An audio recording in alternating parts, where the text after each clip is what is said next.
कहते हैं कि राजनीति में सारा खेल शब्दों का होता है। अगर शब्द मुंह से निकल जाए तो जनता उसे सत्य मान लेती है। अरे भाई, माने भी क्यों नहीं। इतने बड़े बड़े नेता चुनाव आते ही दुनिया भर के दावे करते हैं और जनता उन्हें सच मान के उन्हें वोट दे देती है।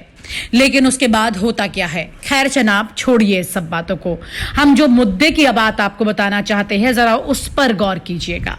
मामला इतना दिलचस्प हो गया कि बीजेपी को समझ ही नहीं आता कि आखिरकार क्या कहे। कभी कभी शब्द गले में हड्डी बनकर अटक जाते हैं और कभी कभी ऐसे फिसल जाते हैं कि सारा खेल खराब कर जाते हैं। आइए आपको बता देते हैं कि बीजेपी के कौन से नेता ने क्या कह दिया कि खबर बन गई। दरअसल उत्तर प्रदेश के रायबरेली में शनिवार को एक कार्यक्रम हुआ। भाजपा ने प्रबुद्ध वर्ग सम्मेलन का आयोजन किया हुआ था। इसमें मुख्य अतिथि कैबिनेट मंत्री स्वामी प्रसाद मौर्य की जुबान फिसल गई। माइक पकड़ते ही बोल गए कि बहुजन समाज पार्टी द्वारा आयोजित प्रबुद्ध वर्ग सम्मेलन में, बस इतनी सी बात क्या बोली कि वहां पर जितने लोग मौजूद थे कार्यक्रम में, सब सन्न रह गए। सभी मुस्कुराकर एक दूसरे की तरफ ताक झांक करने लगे। मंच पर बैठे नेताओं ने उन्हें बताया तो फिर भाजपा का नाम उन्होंने लिया। हालांकि इसी बीच में कई कार्यकर्ता तो उठकर निकल दिए, यानी कि वहां पर बैठे ही नहीं रहे, कुर्सी छोड़कर चल दिए। मौर्य ने कहा कि आजादी की लड़ाई में प्रबुद्ध वर्ग ने अगुवाई की थी। आंदोलन में शिक्षक कूदे थे। प्रधानमंत्री नरेंद्र मोदी और मुख्यमंत्री योगी आदित्यनाथ भ्रष्टाचार मुक्त भारत बनाने का संकल्प लेकर आगे बढ़ रहे हैं। अब भाई जनाब स्वामी प्रसाद मौर्य कुछ भी बोलते रहे, लेकिन जो उन्होंने पहले बोला वो सबने सुना और ऐसा सुना कि लोगों के जहन में बस गया।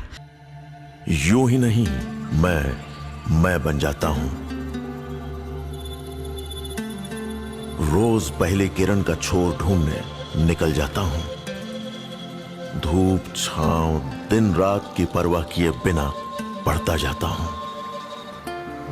तब कहीं उस उम्दा अनुभव को दुनिया तक पहुंचा पाता हूं।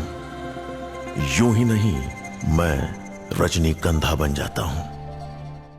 आखिरकार स्वामी प्रसाद मौर्य अपनी जबान को काबू में क्यों नहीं कर पाए और ऐसा क्या हो गया कि बसपा का भाजपा की जगह उन्होंने बसपा का प्रबुद्ध वर्ग सम्मेलन बोल दिया। स्वामी प्रसाद मौर्य को बसपा की ऐसी क्या याद आई कि उन्होंने भाजपा के प्रबुद्ध सम्मेलन में, जिसमें तमाम नेता शामिल हो रहे हैं, उसकी ऐसी की तैसी कर डाली।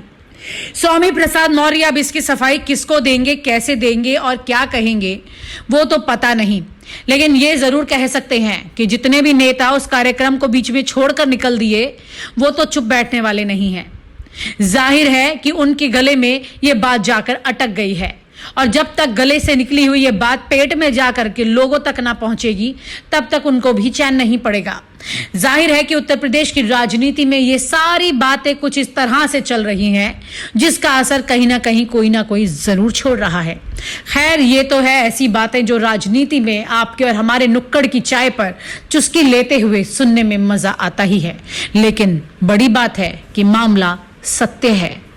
और आप हमसे जुड़े रहने के लिए सब्सक्राइब करें YouTube पर, फॉलो करें Twitter पर और लाइक करें Facebook पर। और ज्यादा जानकारी के लिए न्यूज़ नशा की वेबसाइट पर जाएं। आपको टाइप करना होगा सिर्फ न्यूज़ नशा।